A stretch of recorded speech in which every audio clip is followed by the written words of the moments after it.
Hello again, everybody, and welcome to the newest episode of Semi-Pro. I am one of your hosts, Dalton Barrett, and in the studio with me, I have got my great friend...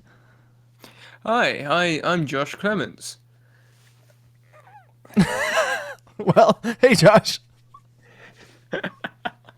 How are you doing, buddy? Yeah, I'm not too bad. I'm a little bit tired because we always have to record at like 1 a.m. my time. That is true. We record very late, your time. I'm good. How are you doing? Oh, I'm hanging in there like a hair in a biscuit. I'm so excited for this week's episode of the podcast because we actually, for the first time in it feels like years, watched something really enjoyable. Like, it feels like it's been legitimate years since we've watched something I liked. I forgot what happiness was in terms of watching movies that bring me joy. And this movie's not even good. great. Like, it's fine. But it was comparatively the greatest movie ever made. So this I'm could really have been. excited. This should have taken all of the Oscars. I mean, if the Oscars were between Mortal Kombat 1995, Mortal Kombat Annihilation, and Mortal Kombat 2021, it would have taken home every single Oscar. I mean, honestly, yeah. Mortal Kombat is the most fun movie I've seen since we started this podcast. All right, let's hold off and let's get started. Thank you, everybody, for joining this episode of Semi-Pro.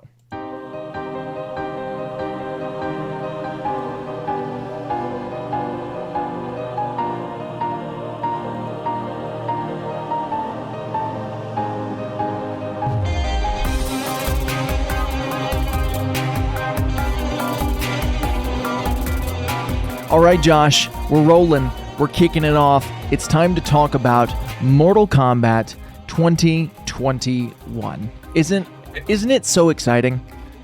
It blows that this movie has the same name as the 1995 one, so you can't ever say, oh, Mortal Kombat versus Mortal Kombat. You have to be Mortal Kombat 2021 versus Mortal Kombat 1995. I guess while we're naming, we could just call it Combat 21. MK. Combat 21's close enough. Yeah. You're not going to get Spider-Man 02 rolling, Dalton. Don't even try. Spider-Man 02 is what we are officially calling Spider-Man, the first Spider-Man from 2002. It's called Spider-Man 02. That's official. That's coming directly from Sam Raimi. He's the one who told me to push that. Yes. Sam Raimi told me to push that. No one else is. But no, let's talk about Combat 2021. No, just Combat 21. This movie was not great, but it was so fun that I couldn't care. I have a lot of issues, probably more than you do, because we did talk about this a little bit while we weren't recording, which was a mistake because we've wasted most of our conversation. But we can just, re-say what we said. I have a lot of stuff that I did not talk to you about. I made sure about that. Oh, I didn't. I told you all of my issues up front.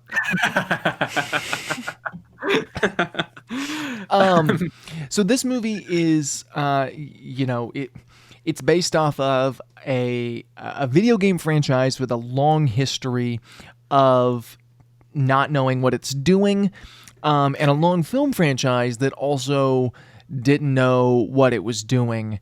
And so it had a really big task to overcome. And in some ways, I think it did a really, really good job of overcoming that. And in other ways, I think it really kind of missed the mark. But all in all, if you're a fan of Mortal Kombat, well, I can't even say that. I was going to say if you're a fan of Mortal Kombat, you'll like this movie. But I don't know that because I've talked to some people who are fans of Mortal Kombat who didn't like this movie. The biggest thing that we're going to have to talk about is the fact that unlike the original two movies, the one of the main characters who is training for Mortal Kombat is an original character. Whereas in the other two, it was all game characters. They didn't introduce anyone new on the protagonist side. But this movie does that, I think, in a really, really smart move that could have been handled better, but a smart move nonetheless. But I'm curious to hear what you think. Well, so this is not the first video game adaptation that's come out. It's not even the first video game adaptation that's come out recently. And I was saying to someone, a big issue that a lot of these video game adaptations have is that you've got this original product, you've got the game, which is meant to be played over hours and hours of time. or has multiple games worth of lore. So you've got hours and hours and hours of world building and character building and all that stuff. And you have to try and translate that into an hour and a half, 2 hour movie. It's not really possible. So I've heard a couple of people, because I'm a pretty big Mortal Kombat fan. I've heard other big Mortal Kombat fans say that the Cole Young character was unnecessary, particularly that you don't need like an audience stand-in. But for a game like Mortal Kombat, you kind of do, because this is. Otherwise, you get Mortal Kombat 95. Well, where it just I was going to throws say, you into it, and it's just confusion and superpowers and boredom. my knowledge of Mortal Kombat comes from 95 and Annihilation. This movie does a better job than either of those do at kind of easing you in and introducing you to this world and this universe, because both of those movies do a horrible job at that. So this one does a slightly better job through the introduction of a character like Cole, but still not great. Like, it still doesn't do a great job at that. It does still kind of just throw you in, because it's very referential to the old games, which I like little references, but when it's like plot points and stuff, that's when things get a little confusing. Nothing seemed to have any sort of rules. Everything was kind of all over the place, and it really took me out of it. I think I would have enjoyed it a whole lot more had I had a knowledge of what was going. Had I understood the movie, I probably would have loved it. But it was just a lot up front, a lot of exposition, and then I never really, well, not even exposition. It was more just like talking about what's happening would be exposition. I don't know how to describe it. This movie It was a lot of. It's kind of the same vibe as 95, where it's scene after scene of stuff happening, but this one at least has something that ties scenes together. Yes. So it's not just scene after scene. Oh, person's fighting. Oh, person's fighting. Why? Mortal Kombat. Right. Huge advantage that this movie has over 95 is this movie has really, really good combat. Which, as you said in the 1995 discussion, it's literally in the name of the movie. Like, you have to nail the fight sequences in your Mortal Kombat movie, and 95 doesn't. This one does. There was no fight in this movie where I thought, like, that's poorly choreographed, like that, whatever. Every fight in this movie I was on board for, and I was super engaged for. It's the other stuff that I was like, like the mystical stuff and all of that. Not because I don't like that kind of stuff, but because I didn't understand it, because they really didn't explain much of that. Well, okay, yeah, that I can understand that, but at the same time, I kind of just took it at face value. Like, you don't expect them to explain stuff in Lord of the Rings. You don't expect them to explain why orcs are a thing. Yeah, but I feel like if you're going into a fantasy movie, you kind of accept that there's going to be fantasy elements. Lord of the Rings also doesn't paint itself in the real world either. Like this movie does. Does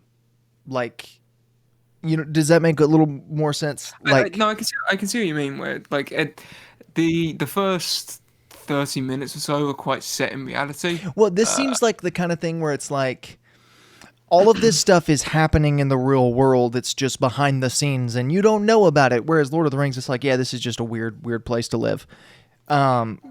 I guess, but even then, I'm more okay with that. Like, this is a personal thing. Have you ever seen the movie Stardust? I don't think so. I feel like not a lot of people have, and it annoys me because Stardust is a fantastic movie that everyone should watch, and I just wanted to use this to shut that out. But that's a very similar situation where it's very set in a real world. I can't remember the time period. I want to say this was like 1500s, that kind of period. It's got Charlie Cox and Henry Cavill in it. It's fantastic. Oh, wow. But there's a very clear wall, and beyond this wall is all of this fantastical, magical stuff. Robert De Niro is a cross-dressing pirate named Shakespeare. There's witches and brothers who haunt each other. It's fantastic. I love the movie. Go watch it. But that had a very similar vibe to this, so maybe it's just because I like that vibe that I'm more willing to accept that. Maybe. I don't know. I think you having a prior knowledge of the game also helps. Yes. like I said, Well, the games also don't really build up to it that much. They just kind of go, yeah, it's all a thing too, accept it. Yeah, I don't know. Let's go into the plot. Let's break down the plot. So we open with a great sequence between who will become Scorpion and who will become Sub-Zero. Right, Baihan and Bihan, sorry, and Hanzo Hasashi, who are both played by Joe Talsim and Hiroyuki Sanada, and it's beautiful and fantastic. It is genuinely a great sequence, and probably my favorite chunk of the movie, and it's about 15 minutes or so. The first like 10 minutes is sort of, after that point, spoilers, I guess. Scorpion gets killed by Sub-Zero. Oh yeah, this is like the first recent movie we've talked about since Christmas.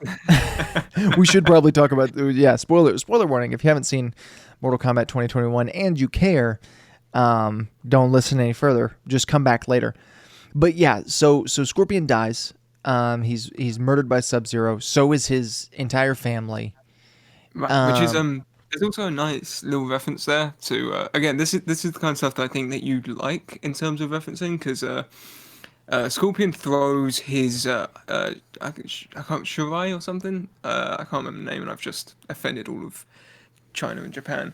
It's a gardening tool in this movie. No, that was actually a thing in real life too. Oh, which neat. I learned. Well, I know a lot of Japanese like weaponry started as gardening tools. Well, yeah, do you know why? Because they were all gardeners. Well, yeah, they're all gardeners, and then the Japanese government imposed a tax on like laws against owning, blades and stuff. So they just repurposed their gardening tools into deadly weapons. Perfect. Yeah, exactly. Which is great. Yeah, so that's a nice little tie into genuine history as well, because this takes place in the 1600s, I think. Something like that. Yeah. It doesn't give a year. No, it does. It's like 1607 or something. What an oddly specific year, but yeah, this is cool. Yeah, this all happens, and he throws that. It digs into a tree and he pulls it back, and it gives Bihan a nice scar under his eye, which is something that is usually found on his brother. Which, yeah, I remember that from Mortal Kombat Annihilation. Where his brother appears for one scene and then disappears. I did really like that fight scene specifically because it was beautiful and it kind of sets pace for the rest of the movie. It does bring up a big issue for me in that Scorpion was on every poster for this movie. He was in every trailer, every little bit of advertising. He was advertised as the main character of this movie. I don't know if I'd agree with that. Okay, This is a conversation that we had before. But yes, the opening scene of this movie sets him up as the main character of this movie, and then they kill him off in the first 15 minutes. I mean, I'd say it's an ensemble cast similar to the games.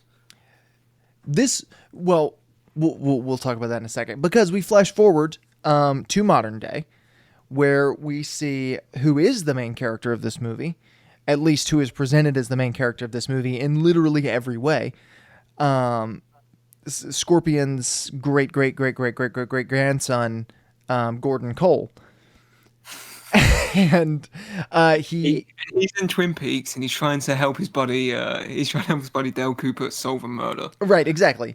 And he's boxing in the ring and he's saying Gordon Cole, and he's boxing and he's having a great time and he's getting beat up all the time, constantly, because he's a bad fighter apparently. And then Jax shows up, just kind of out of the blue. It's really hard to talk about this movie linearly. A character named Jax shows up and introduces himself and says, "Hey, homie, we got to get you out of here because you and your family are in danger because of the birthmark that you have. That doesn't look like a birthmark. It looks like a scar, and it is in the literal shape of a dragon." And also, they say it's a birthmark, and he goes, "What do you mean?" He goes, "He was born with it."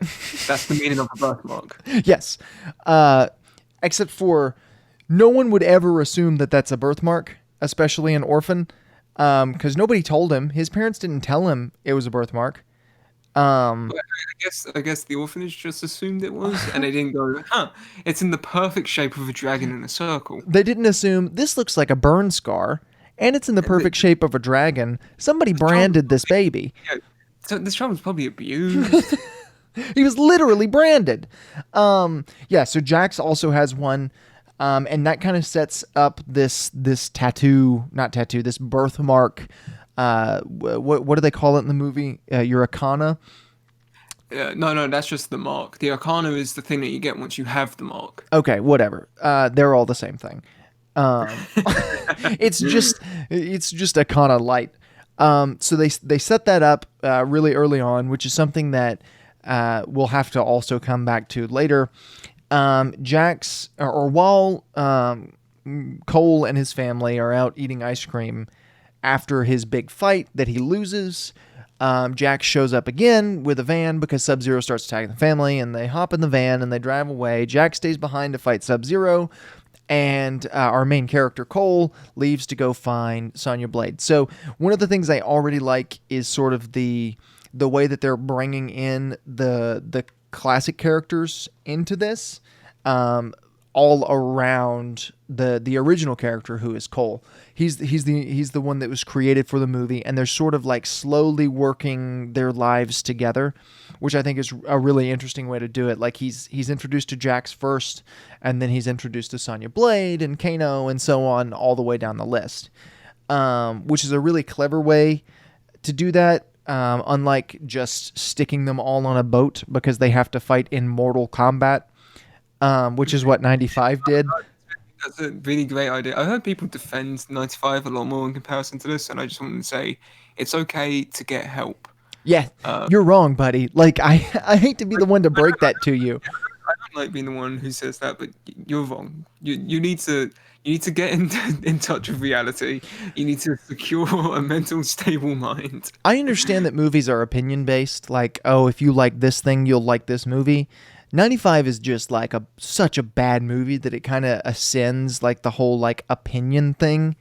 Everybody says like opinions can't be wrong, but Mortal Kombat 95 is so bad that it will make me say that your opinion can be wrong.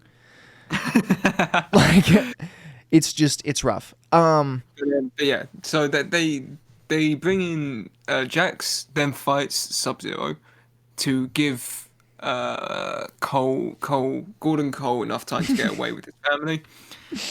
And Sub-Zero takes both of his arms and then leaves him for dead. Right. Which is this is again something kind of neat to the games, which is in the games. Noob Saibot was the one who took Jax's arms originally, and this version of Sub-Zero is the version that goes on to be Noob Saibot. So it's kind of like it keeps in touch with what it's adapting while also doing something new, which is I think the best thing you can do. While Yeah, you're who adapting cares? You're a nerd. Yeah, exactly. It is neat. I like that sequence. Once again, it's a great fight. And Jax trying to protect Cole so that he can go to meet Sonya Blade, because Jax and Sonya Blade know that something is afoot. And they're trying to protect all the fighters they can because they know that something's about to go down. They don't know exactly what it is, but they know about Mortal Kombat in some sort of fashion. Although it's really never clear just how much they know, because sometimes they know a whole lot less and sometimes they know a whole lot more. That is a neat aspect. It doesn't make sense to send Jax because he's the one with the mark when Sonya Blade doesn't have a mark, but that's a whole other discussion.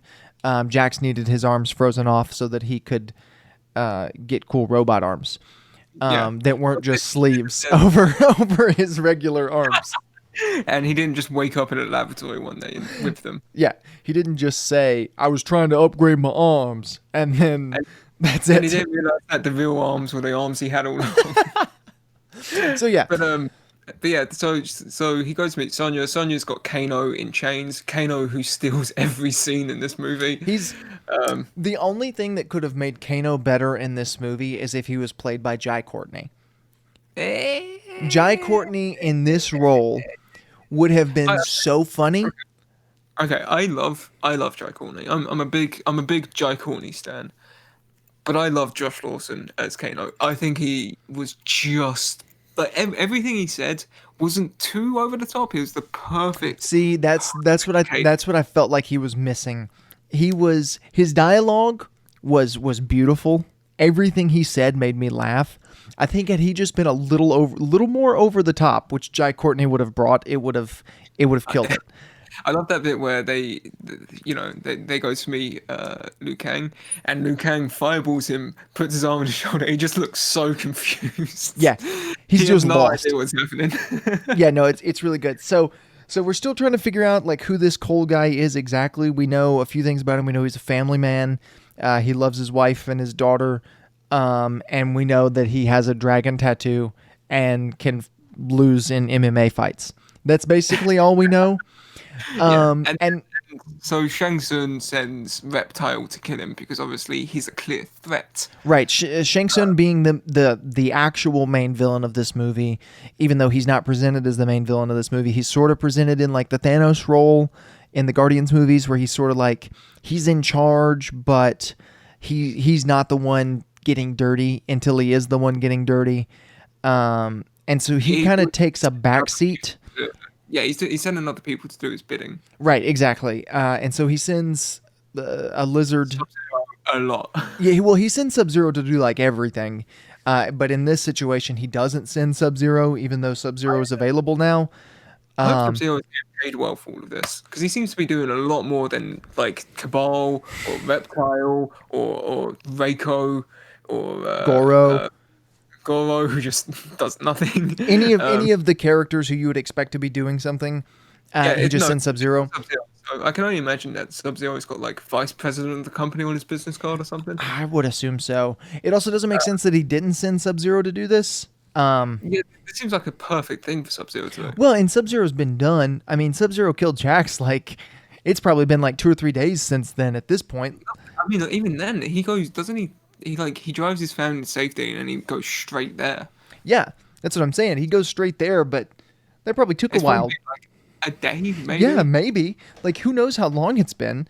Who knows where he took his family to? We don't know if it's their house or if it's someone else's house, or it looks like a grandmother's house. Like, who knows? None of these things are explained. It's almost like this. Okay. So I should just say, I think we both like this movie. This movie, as much as we're making fun of it, This movie's it's still fine. Fun. you It's like fun. this movie a whole lot more than I do. This movie is fine. This movie compared to the other two Mortal Kombat movies is a masterpiece, but this movie on its own is fine. I mean, anything compared to the other two Mortal Kombat movies is a masterpiece. So as this lizard is there fighting an Australian junkie, a washed-up MMA fighter, and an ex-Marine woman. Was she a Marine or was she in the Navy? She was in Special Forces. Okay, so an ex-military woman, and a washed-up MMA fighter, and a drunk Australian. They defeat this lizard together, using the power of friendship, and then Kano agrees through some. Right, exactly. The real friends, the real lizard was the friends we made along the way, and Kano, through some finagling and lying, agrees to take them to Raiden's temple because somehow he ran drugs through Raiden's temple. Well, I just took it as yeah. Or it was weapons, not drugs. I'm sorry. He ran weapons through Raiden's temple. He ran weapons that meant he had to run through Raiden's temple, because he doesn't seem to know much about the actual temple. He just knows about the location. But Raiden's temple is hidden. Well, this is again something that's kind of from the game, because he mentions that he runs for the Black Dragon Clan, who are the gang from the games, who kind of dabble in this mystical stuff. So it makes sense if you know, and if you don't know, I feel like that's one of those things where you can just you can suspend disbelief just enough. Yeah, this movie relies on that a lot, though. That's one of those issues that goes into what I was talking about earlier, where it's like, yeah, it doesn't really make sense if you don't know, and you can suspend your disbelief, but when you're doing that for the majority of the movie, that's when it becomes a problem.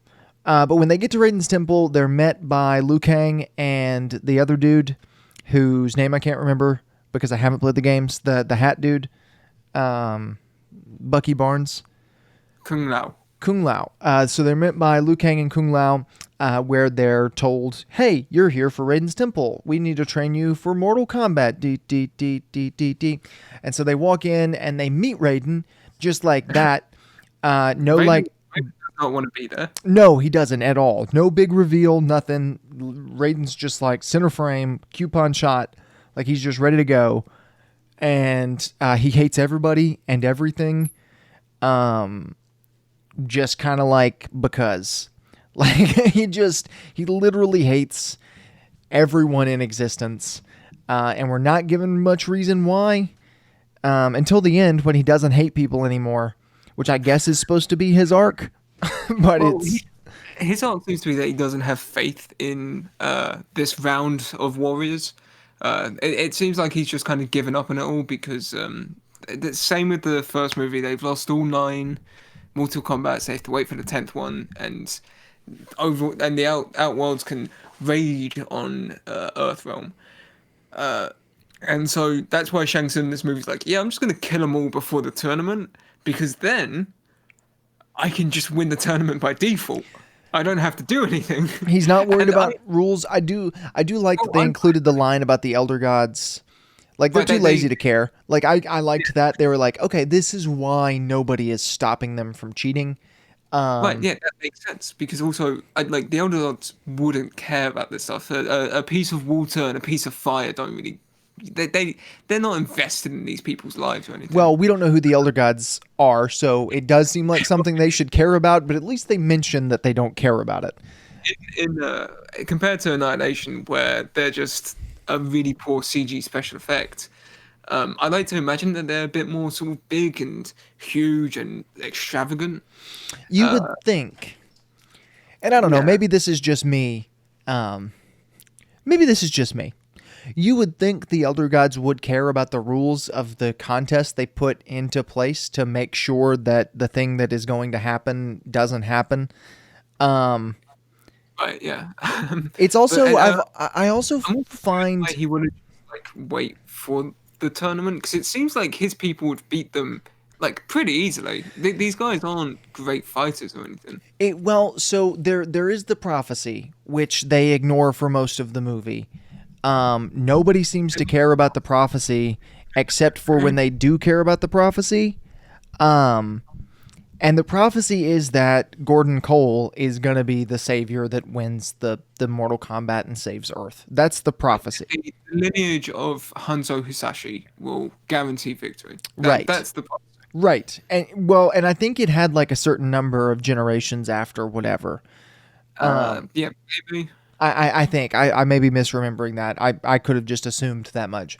And so like they're trying to kill off all of the fighters, specifically Cole, so that there's no chance of that prophecy coming true. So I understand that. I just feel like the Elder Gods probably would care, even though they mention that they don't, and I'm glad that they do mention that they don't. So they're still trying. And they show up at the temple after Raiden just like absolutely claps back at all of these fighters for not being trained yet, even though they're there to be trained. He's just like, he's such a jerk in this movie. And he's like, yeah, you're a woman, you're a black man with no arms, you're Australian. You keep getting beat up by everybody. Right, like you can't even fight in real life. All of you guys are horrible. You shouldn't be allowed to fight in Mortal Kombat. And it's like, wow, okay, like, isn't it your job to train them to win? Don't you know about the prophecy? I mean, you've mentioned it. It's painted on the walls of your palace.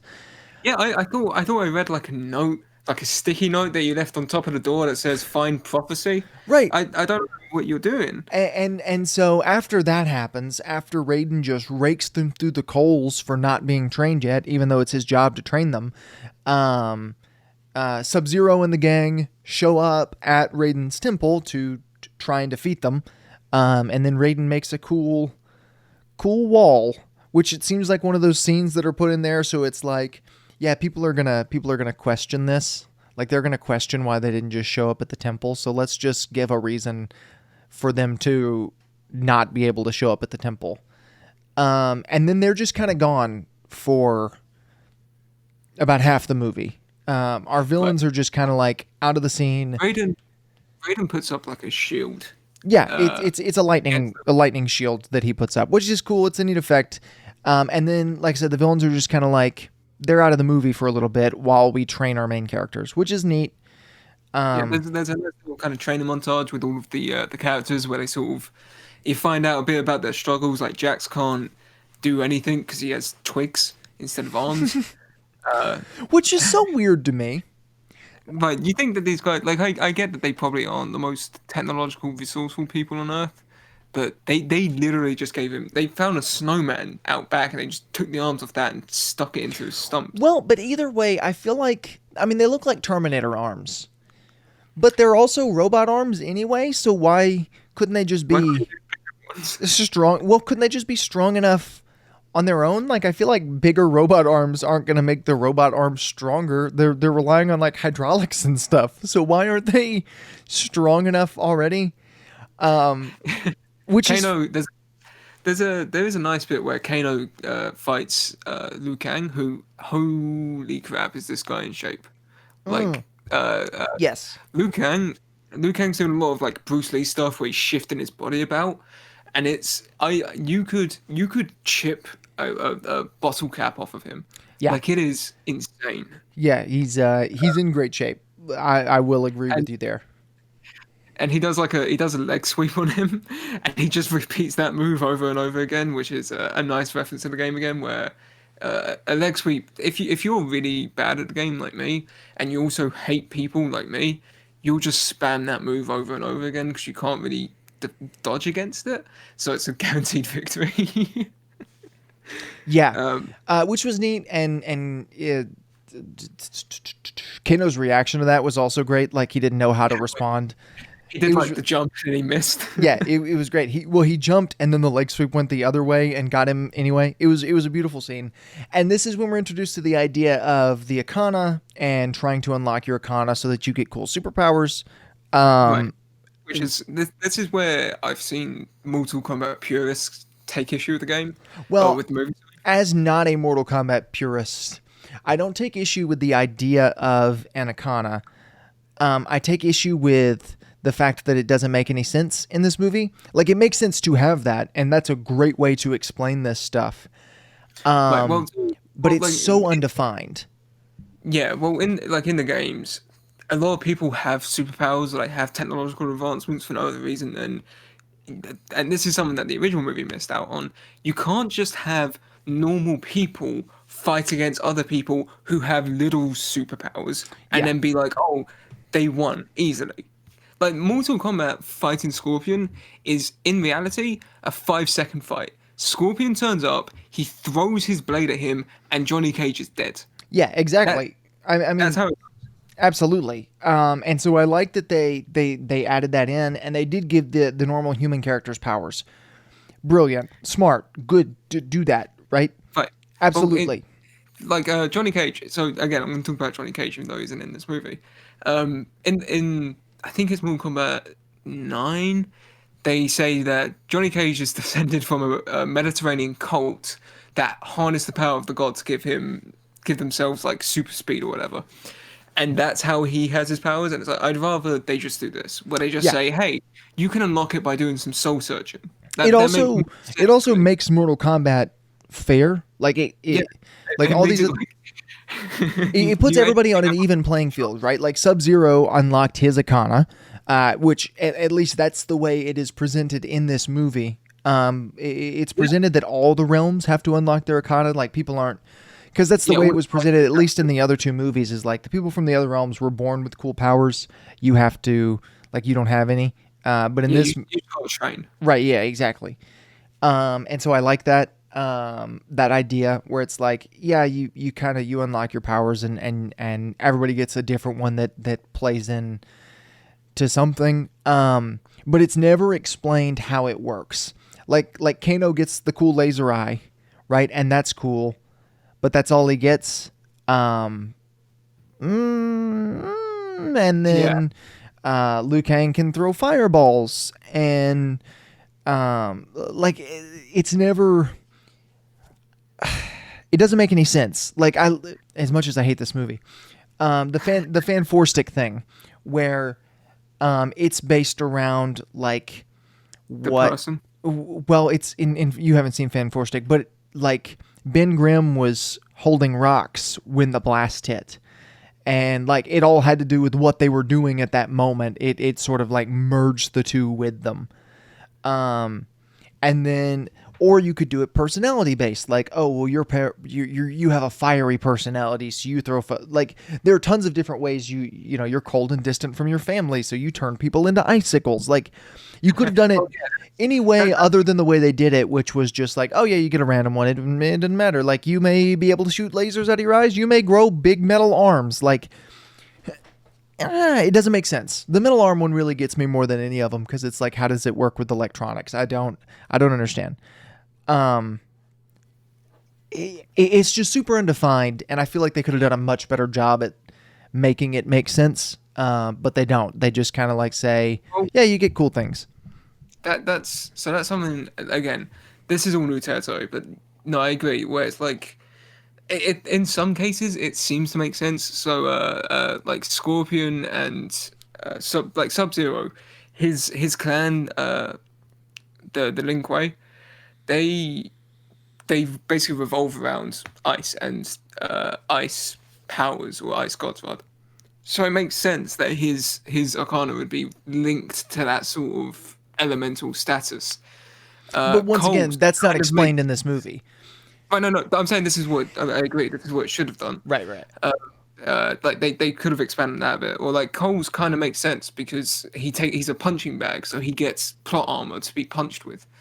And then yeah, the stuff like Jax. He's also the only one to seem to get clothes. Like the rest of them don't. Liu Kang doesn't even have a shirt to wear, and you know, like Jax is weird to me because he has the stick arms, and then his big arms build themselves like out of them, but there's nothing inside the stick arms to build out of. So yeah. it's very Well, it's they like, literally his Arcana literally created matter, which I guess so did Cole's, but it's like I don't know. It's super undefined, super weird. Cole's came from his bracelet because his bracelet was like the family thing. Right, but now it's metal. It's a metal suit. Now it's a Black Panther suit. Right, it's a metal Black Panther suit made out of vibranium with sword arms. Like it. Yeah, no, the Arcana stuff was undefined. As far as like a movie plot point goes, it's a great idea. It's fantastic. Oh, it's brilliant. It's the perfect way to do this.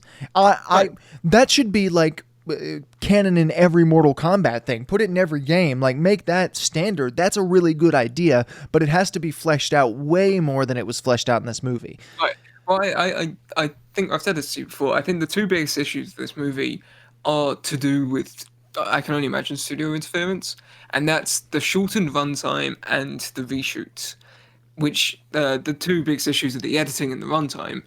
And the editing is something that you get used to after the first fight. It's a bit, like cubby, but you after get that used to opening fight, I was kind of on board with it, and it was never like this is too much.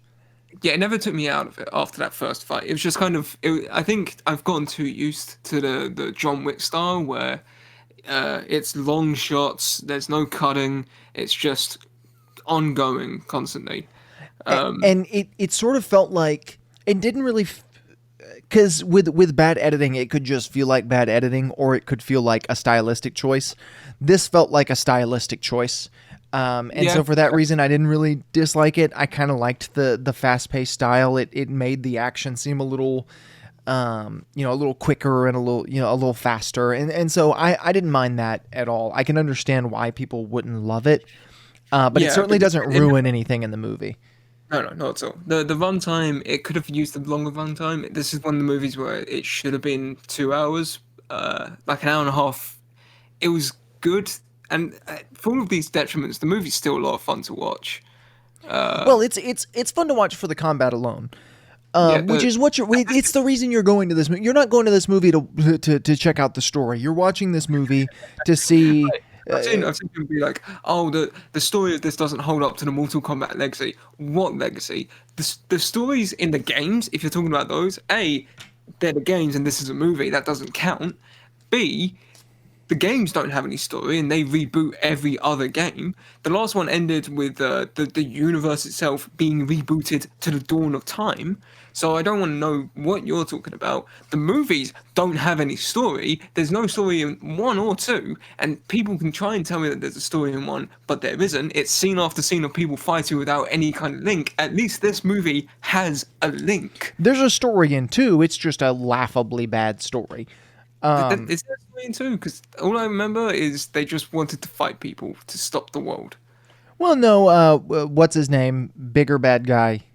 Shao Kahn. Shao Kahn came and he was like, hey, we're going to defy the rules and invade anyway. And they were like, well, we got to stop him. We got to go get these people to stop him. And then they went and got the people and then they stopped him. And Liu Kang turned into a lizard. I remember the plot of that movie. That movie was great. So after that, Cole figures out he's not getting his Akana. And he just kind of decides to give up because he's the worst main character in history. Well, to be fair, Raiden's like, yeah, you suck, dude. No, it's Raiden's fault. Raiden's the worst teacher ever, like in history. This isn't Cole's fault. Raiden's just such a bad leader. Yeah, Raiden's like, yeah, you're not getting your Akana. Just go home, man. Go hang out with your family. And around that time, one of Kano's old gun running buddies, who is now working for not Shao Kahn, threw me off. Shang Tsung. He's now working for Shang Tsung, and he's like, I know this Kano guy. Like, we'll talk to him, and we'll get him on our side. Who is it? Cabal. Cabal. And yeah. Cabal and Kano are such fun characters. So the guy who did the voice for Cabal is the same dude who played Charles Manson in Mindhunter and Once Upon a Time, and I don't know what it is about the voice in this, but he always sounds so tired of everything. Yeah, no, he was another kind of standout character. I can't remember his name, but he was a pretty fun character. I don't really think they mentioned his name. Probably not. Yeah, so Kano, he goes to talk to Kano, and he's like, hey, make some money. Yeah, he's like, just ditch these guys, which is perfectly in line with Kano's character throughout the whole movie. Kano's never been shown to be a good guy. He's always just been like, hey, you're going to pay me for this? Yeah, sure, I'll do it. One of the things I do like is that he is on the side of the good guys.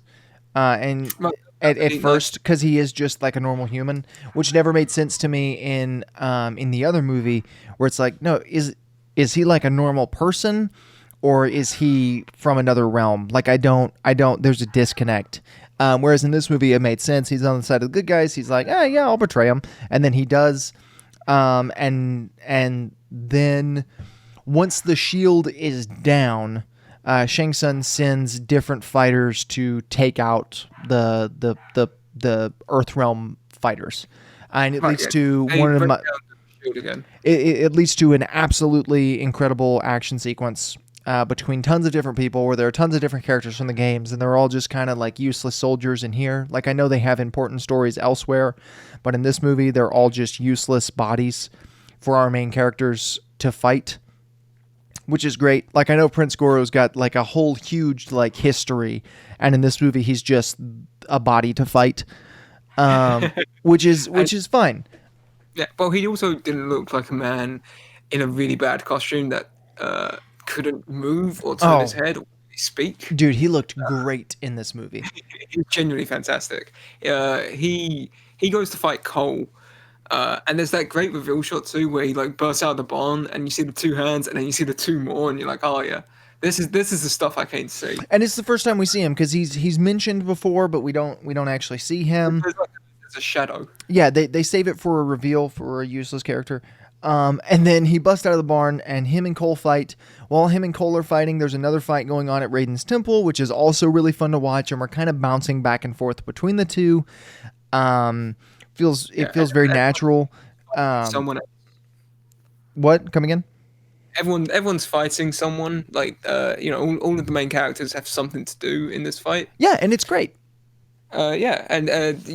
So Shang Tsung mentions his wife Natara, who's from I want to say Mortal Kombat Armageddon, but she's like a flying demon witch from Van Helsing, and she fights Kung Lao, who gives us our first fatality of the evening, and it is absolutely beautiful. She flies down at him. He jumps on her, throws his hat into the sand, starts up like a saw blade, and then rides her through his hat, sawing her in half, covering it in blood, and getting you to realize, hey, this is what a Mortal Kombat movie should be. And it's great. It's such a good sequence, and they didn't. The danger that this movie had is they could have overdone that. With the R rating that they had, they could have overdone. They could have had like 6 different fights on this scale throughout the whole movie, but they saved it for like the climax, and it's only one. There's only one like all-out Mortal Kombat fight in the movie, and it's the one that we're talking about right now, and that was great. Because had you overdone it, it would have been like the Transformers thing where it's like when it's constant, it gets boring. When everything is exploding, explosions aren't exciting anymore. But when you save it for the climax of your movie, it's great. We have some more one-on-one fights later, but in terms of like everybody in one place fighting several different people, this is really the end of that. And it's one huge, glorious action sequence. We're cutting back and forth, like we said, between Raiden's temple in the sand pit, which I don't know why they decided to fight strictly in the sand pit, but they did. Have for the sets. I guess, yeah, I guess probably. And Cole's house, where Goro has busted out of the barn. And this is where Cole does discover his Akana, where he fights Goro, which would be, and this is where I want to talk about what we talked about yesterday, would be like your big climax, your character has gone through his arc moment, had Goro been set up as like a character in your movie. But in this movie, he's just like a nobody. He's mindless drone for Shang Tsung. So it doesn't have that like that feeling of, oh, he's overcome what he was going through. And when we get to the finale of the movie, we'll really go into it. But that is a big issue I've heard people talk about, and I agree with to an extent, is like Cole doesn't really have an arc. He's kind of the same from beginning to end, and he's not a great character in the first place. And so having him the same from beginning to end is sort of a detriment when he's the main character of your movie. But yeah, he defeats Goro, he gets his Akana, and he decides to go meet everybody back, and now it's the end of the movie already. I guess, like I say, we talked about this last night. I would argue that since it's an ensemble cast, you don't need him to have an all-important arc. Yeah, but you just because it's an ensemble cast doesn't mean he's not the main character. Guardians of the Galaxy is an ensemble cast. Peter Quill's the main character. Like these movies still, even an ensemble cast has a main character because you have to follow somebody. Right? Yeah, no, sure. But in this one, this is his arc. Is that, you know, he moves from fighting these fights where he always loses to finding his strength and beating Goro in another really nice fatality where he stabs him in the eye, which looks really cool. Yeah, it looks really cool, and it would have a satisfying payoff, and it would work if to complete his arc if Goro was a character in this movie, but he's barely a character. Like, had they set him up, had they done anything like that to kind of build to him being in it, then that's great, that's fine, but they haven't. They've been doing that with a different character the whole time. I guess, like, it would definitely work better if Goro was a big character in the movie. But you also don't have time to make him a bigger character in the movie. Right, you don't have time to make him a bigger character, which is, again, why this movie would benefit from a longer runtime. But also, it's tough because I would say that there's the completion of his arc, and then from that point on, it's more the completion of everyone else's arc. So like he beats him and he goes back. Kung Lao gets his soul sucked from Shang Tsung, which is Cabal has a great line where he's fighting Liu Kang, who's Kung Lao's brother, cousin, and it's he goes like, I love it when they get their soul sucked, and I'm just the delivery of the line cracked me up. You said it with a little too much enthusiasm, because he still kind of sounds like he doesn't care. like it's the most he cares throughout the whole movie, but he still sounds like he doesn't care. It's great. It's a brilliant line. I love it so much. But yeah, so Kung Lao dies and it all goes to the void, which is just a realm between realms. And I'm just, couldn't you train there? the whole time. Yeah, like wouldn't that just be easier? Or just Raiden's temple. I mean, Raiden can do whatever, right? Like, why not just make that a place where they can't access? Like, I don't get it. But that would require Raiden to care about people, and that's clearly not the case. Cole very quickly goes, okay, you fight them, and then we all fight Sub-Zero. Right. Which, sure, fine, cool. Like, oh, and this is what I'm talking about. Where this is kind of the rollout of everyone else's arc. Where had this movie had a longer runtime, like you've been saying, had there been like 30 extra minutes to sort of plan out each of the individual fights and take a little more time into each of those, it would have done a little better job at completing everyone's arc. But it's just sort of like, oh, you fight them, you win, whatever. Like, take them by surprise so that they don't know you're coming. Well, like, Jax fights Reiko, who's another minor character from the games. He resembles Shao Kahn a little bit in this. He has a bald head and a hammer, which is about it. But he fights him and he crushes his head and he's like, yeah, these arms work. Which is the place that he fights him is the pit, a famous stage from Mortal Kombat, which is nice. Bit upset that no one got thrown down the pit, but I can take it. It's fine. It is called the pit, but whatever. Yeah. And then Sonya kills Kano and gets his mark. That's the completion of her arc. To the point of and that actually get her arc on her. that's the one that it's like, yeah, this one feels the most like how a movie should tell a story. It's like, yeah, she's been wanting to get a mark the whole time because she really cares about this whole Mortal Kombat thing. She gets her arc by defeating a guy we all hated and killing him. A guy we love to hate and killing him. That one is the one to me that feels like, yeah, that's how a movie typically tells a character story. The rest of them are just kind of like circumstances. Like, it's like, oh yeah, I got arms, they work. Like, oh, okay. Yeah, sure. But hers feels like, I don't know. It's just, hers feels the most like the compelling. Hers feels the most like a movie and a character and a story. But yeah, I think you would. Right. It operates in the way that we would say a film operates, whereas the rest of them don't. Especially Cole's, given he's the main character of the movie. Like I said, we're about to get to that. And so Cole says earlier that we're all going to fight Sub-Zero, but Sub-Zero has captured Cole's family, and they're frozen in the boxing ring where he was boxing earlier in the movie, and it never comes back up after it's thawed. Like, nobody else was at this public boxing ring. But Sub-Zero is there. He's got his family captured, and Cole starts to fight Sub-Zero, and he's losing. And then his grandpa, Grampy Scorpion, comes straight from the pits of hell to help him out in this fight, and starts fighting Sub-Zero. And it is a beautiful, beautiful fight between Scorpion and Sub-Zero, the two arguably main characters of the Mortal Kombat franchise. Like, the two iconic characters, at least. Yeah, definitely. And they start fighting, and it's a beautiful fight. And this is where my big issue with Cole's character comes. Because I think, and this is going to be like the most unpopular opinion I have ever had on this podcast, and there are a lot of them.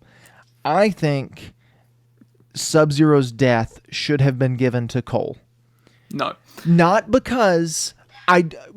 believe me, had they set it up for Scorpion to defeat Sub-Zero, I would be all on board with it. But Sub-Zero is the main villain of this movie. Scorpion is not a character in this movie. And he's the one who gets to defeat our main villain. That just doesn't work narratively. There's no, from an outsider perspective, there's no like payoff to that. Like, we barely know this guy. We don't know anything about him, like, other than his family's dead.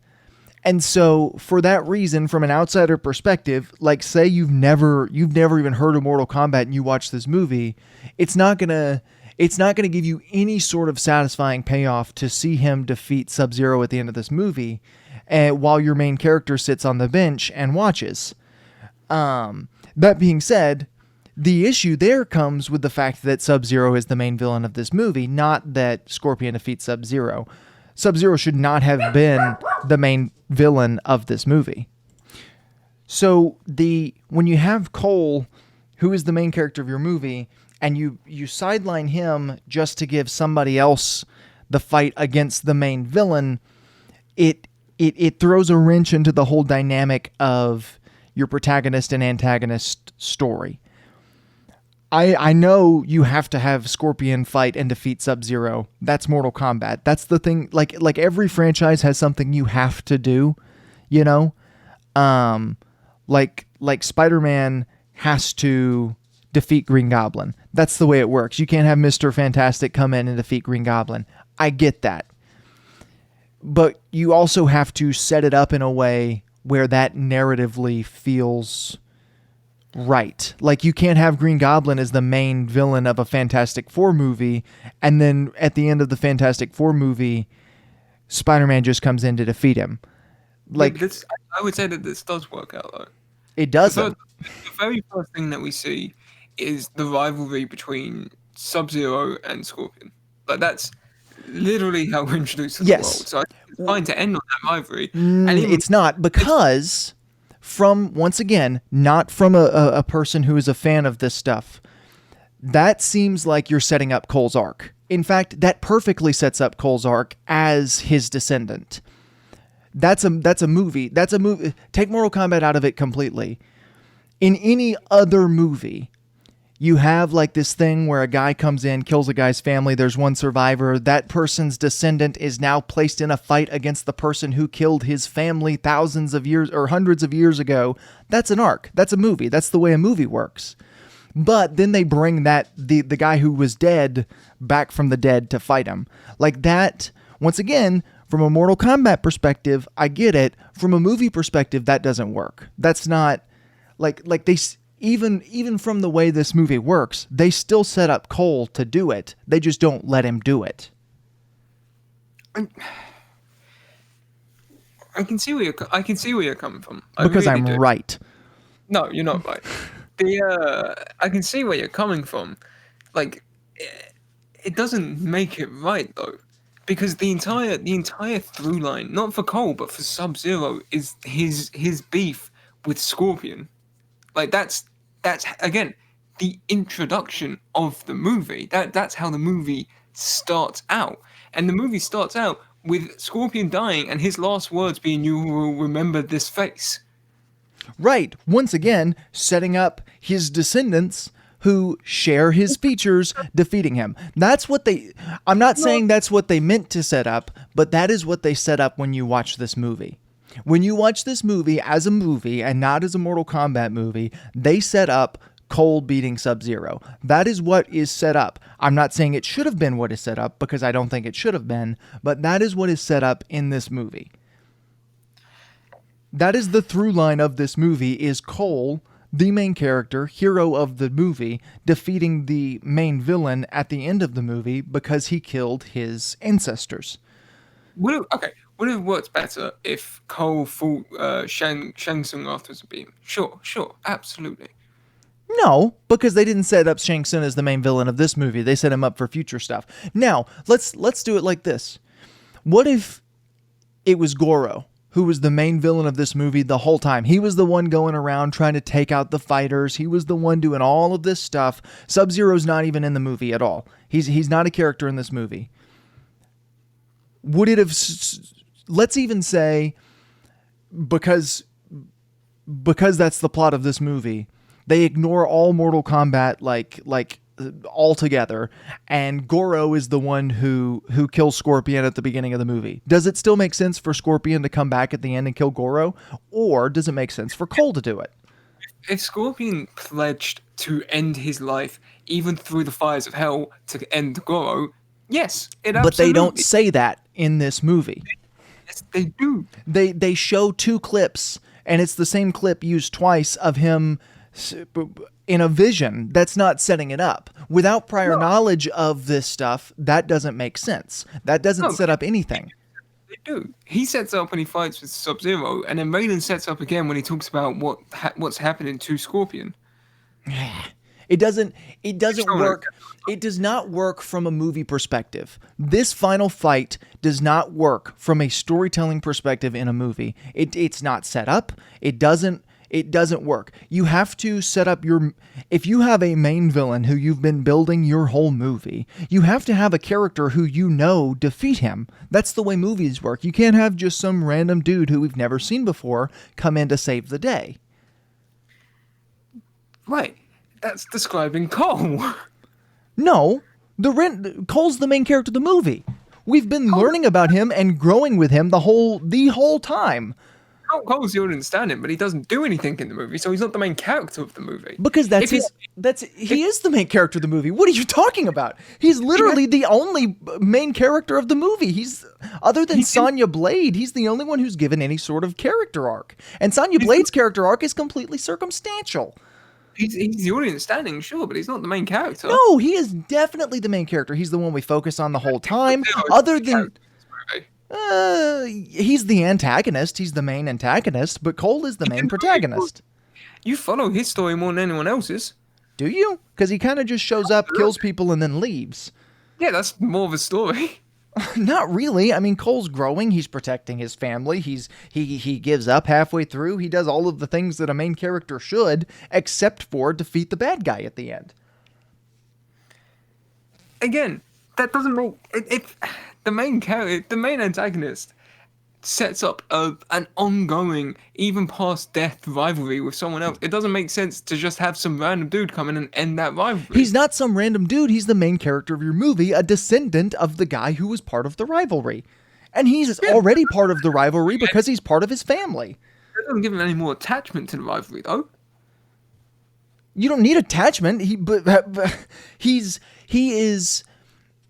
is the person who this movie frames as the main character. Is it done perfectly? No. Is it done well? Not really. But he is the person who this movie sets up as the main... The same way that Liu Kang was set up as the main character of 95, but isn't treated as the main character, Cole is more treated as the main character of this movie.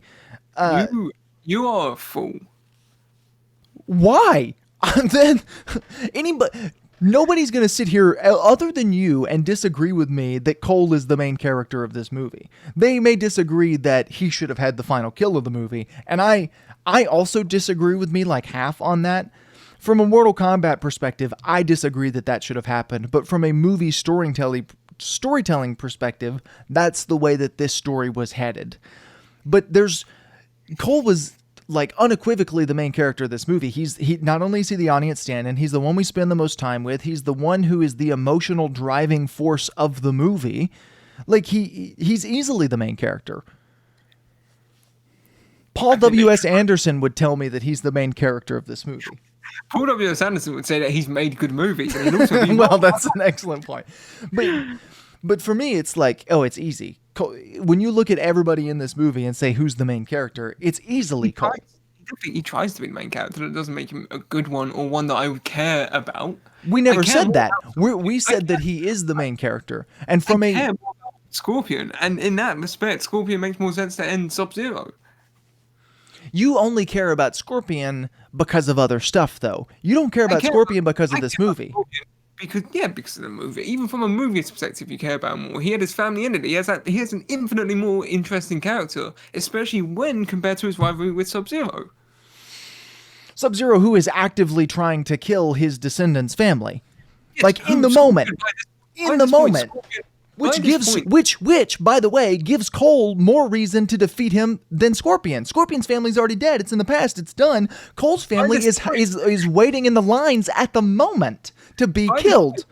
By this point, Scorpion has saved his family. No. No. They're still frozen until after the fight is over. The ice on... Scorpion threw down that fireball, which woke them up and got them out of the ice. That happens after the fight. That doesn't happen after the fight. Sub-Zero's not dead by that point. Sub-Zero throws Scorpion. He does that to get out, and then they fight him more. Josh, I understand Scorpion has to fight Sub-Zero because it's Mortal Kombat. I'm not arguing against that. That has to happen. Don't set up Sub-Zero as the main villain of your movie if you can't have your main character defeat him. That's the issue this movie has. That is the issue that this movie has. They set up a main character to defeat a main villain, and then they let somebody else come in and do it. That doesn't work. It doesn't work. No, it does work because the main character is completely uninteresting and by this point has had his arc. So is the character who comes in to defeat him. Oh, yes. He was interesting in the first 15 minutes of the movie. That was an hour and 15 minutes ago. I've lost interest. Yes, but I've lost more interest in Cole than I have in Scorpion. Once again, the issue comes with Sub-Zero being the main villain of this movie. Sub-Zero should not have been the main villain of this movie, but they set him up as that. If it was anybody else, not only would it have made the movie better from a storytelling perspective, it would have gave the end fight a bigger payoff, it would have made us feel more complete in our story, and on top of that, it would have made Cole a more interesting character inherently because he goes through an arc to get to where he's going. Once again, make the main villain of the main henchman who's going around killing all these people Goro, and have Cole defeat Goro at the end, and then do a little tease at Scorpion Sub-Zero at the end of the movie. Not only have you set up a sequel, but you've made this movie 4 times better in the process. It doesn't work because, again, Cole is just brutally uninteresting as a character. He's not that uninteresting. He absolutely is. He's not a stellar character or whatever, but the thing that makes him uninteresting is he doesn't get to do the thing that he should do. He's unsatisfying because he doesn't get to... He gets that when he kills Goro. Yeah, but killing Goro means nothing. Killing Goro literally means nothing because we don't know anything about Goro. You don't need to know anything about Goro. Yes, you do. If you're going to feel satisfied in your main character's arc in killing a guy, you need to know a thing or two about the guy who he kills. Not when your idea is that you're giving the main character an arc, when all you know about the main character is that he can't win fights for himself anymore. It would be like making a Superman movie where you have Lex Luthor in the movie, and instead of letting Superman fight Lex Luthor isn't a character at all, and some random villain shows up halfway through who Superman has to fight, and that's now how we know that Superman is a hero. We've never seen this guy before. We've never heard of this guy before. We just know maybe he's strong. He looks strong, and that's literally all we know about this character. You can't do that. That doesn't give any sort of emotional response to tie into the fight, and it doesn't give any sort of arc to the character because we don't know anything about the character who he defeated in the first place. It'd be like having a Star Wars movie where all you set up is that Luke Skywalker has some kind of main beef with the bad guy, and then at the end of the movie, him and the bad guy fight while the actual main character gets away.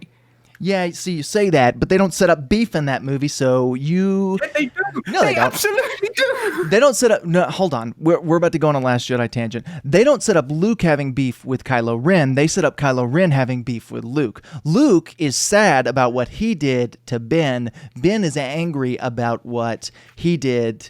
of what Luke did to him. Luke is not angry. Luke is upset and disappointed with himself. It's not the same arc at all. It absolutely Back to the point. It absolutely is. No, it isn't. The point is, Dalton, it's a popcorn flick. This movie, this is why even a standard popcorn flick understands how to tell a hero story, Josh. That's the problem. This is why I like this movie so much. And maybe it's because of the DCU. Maybe it's because of Zack Snyder. Maybe it's because of the general state of filmmaking nowadays. But I don't care because this movie knew exactly what it was. This movie knew it was. You were turning up to watch people fight. You were turning up to watch. But this movie is below average for that kind of movie. And then at the end of it, you were turning up to watch Sub-Zero fight Scorpion, and you can go home and you're like, hey, that was a lot of fun. The music was nice. The music didn't have some weird techno dance in the middle of it. It had some dubstep ending over the credits. And hey, all of the fights looked kind of cool. And when Kung Lao sawed that person in half, I was cheering. And when that's not the point of the movie that you should be focused on. The point of the movie you should be focused on is the big epic final fight scene where your main character defeats your main bad guy. That's popcorn flick 101, and they fail. They don't fail. They make the cool character fight the cool bad guy. But he's not a cool character in light of this movie. He is not a cool character because of the way he's presented in this movie. He's a cool character because of your background knowledge of who he is. The background knowledge of who he is the exact same as the background knowledge presented in this movie. No, it's not. You've told me tons of stuff where it's like, oh, he did this and this and this and this. If you want to do that, make him the main character of this movie. Focus the entire movie on him training in hell or whatever. Like, it doesn't... You see the cool stuff that he does in this movie. No, you don't. You see one scene and he's psychedelically wrapping a wrap around a gardening tool. That's not cool. Yeah, but watching him impale like 6 people afterwards on that gardening tool is.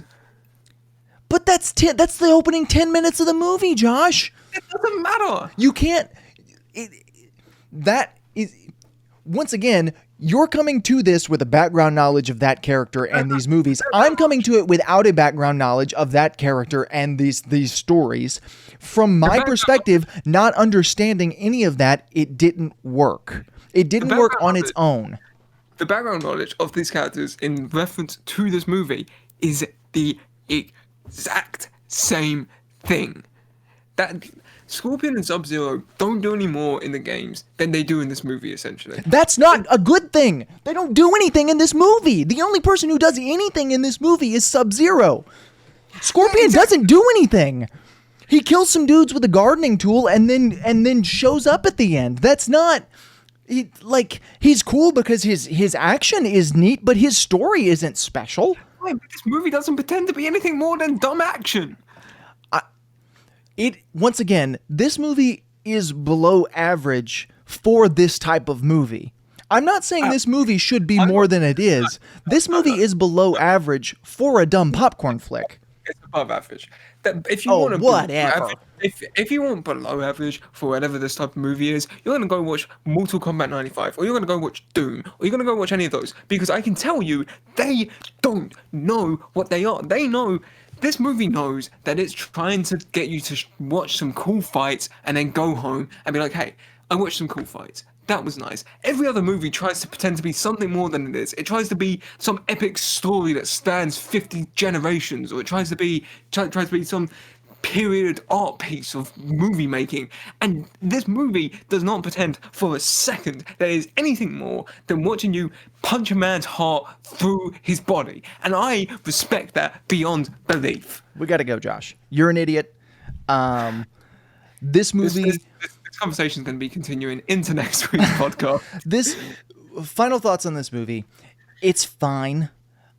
There are very minor tweaks that this movie could have made to the story that would have vastly improved this movie.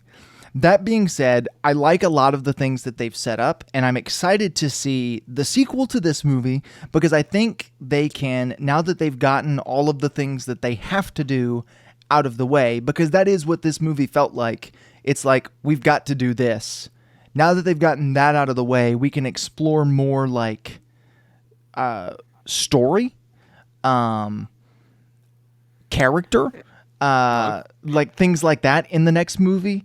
The action was great. I would absolutely recommend this movie, especially if you're a Mortal Kombat fan. As far as as far as it all goes, there are, like I said, a lot of just little minor tweaks you could have made that would have made this movie much better than it actually is. Not that it's bad. Well, it's not good, but it's not bad. And there's a lot going for it that kept me engaged. None of that stuff was the stuff that should keep you engaged in a movie, but a lot of stuff did keep me engaged nonetheless. And that, I guess, is kind of my final thoughts. I would definitely recommend it. But there are some major issues from a very standard storytelling perspective that this movie just left out. And I guess that's where I'm going to leave it.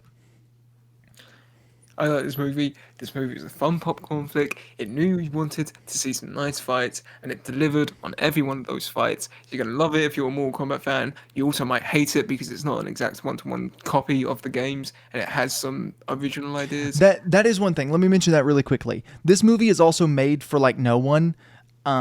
Because it's not close enough to it's, and I usually like movies that are like that, where it's like, yeah, this is not like, well, no.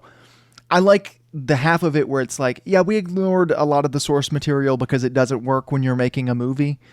And then it's made for like normal people, not like fans of the franchise. I typically prefer movies like that. This movie falls in a really weird category where it's not made for those people. But it's also not made for casual fans. It's like right smack dab in the middle. So it's kind of made for nobody but you, Josh. Because it doesn't have enough original stuff or like solid storytelling that is different from the games to put it in one category, but it doesn't have enough that is like from the games to put it in the other category. So it falls into this weird like no man's land. And that is one big criticism, and I just wanted to mention that real quick before we get out of here. I like this movie. I think it's worth the watch. It's worth the watch for at least deciding whether or not you like this movie. It's a movie that I went into, didn't have high hopes, and it delivered just enough to make me entertained for an hour and a half before I realised that Mortal Kombat 1995 exists and people are going to try and argue why that's better. Oh, no way. This movie is not even close to... I saw someone try and say that 1995 Kano was better, and all I could think was, I don't remember a single thing Kano did in that movie. I remember he's the only one who makes sense, but that's all I remember from him in that movie. I remember him turning up at the start to lure Sonya Blade in. Yeah. And then he disappears and dies. Yeah, well, he has the one line where it's like, yay, mate, Sub-Zero's fighting a normal dude, and it's really unfair and weird. And it's like, oh yeah, that's the only thing in this movie that makes any sense at all. But yeah, both Annihilation and 95, this movie is a million times better than. Yes, this movie is at least somewhat good. Like I said, this is the first enjoyable movie we've talked about since Kong 2005, which is what we started talking about before we talked about Mortal Kombat movies. So I guess it hasn't been that long. But it is the best Mortal Kombat movie ever made. That is at least technically true. I can confidently say this is the best live-action cinematic Mortal Kombat movie that has ever been released. And next week we'll be watching the best live-action superhero movie that has ever been thought of. Yes, I'm very excited. I hinted at it during this episode, but we are going to be watching and talking about Fan Four Stick next week, which may lead into a reverse order series on the Fantastic Four series. We'll just have to see. But thank you guys for taking a chunk out of your day. This is the longest episode of the podcast in history. And it will be the last. And it will be the last, as it is every week. Thank you for taking a chunk out of your day to listen, whether you're listening on Spotify, iTunes, wherever you listen to podcasts. If you want to and you feel like it, leave this thing a rating, maybe a review.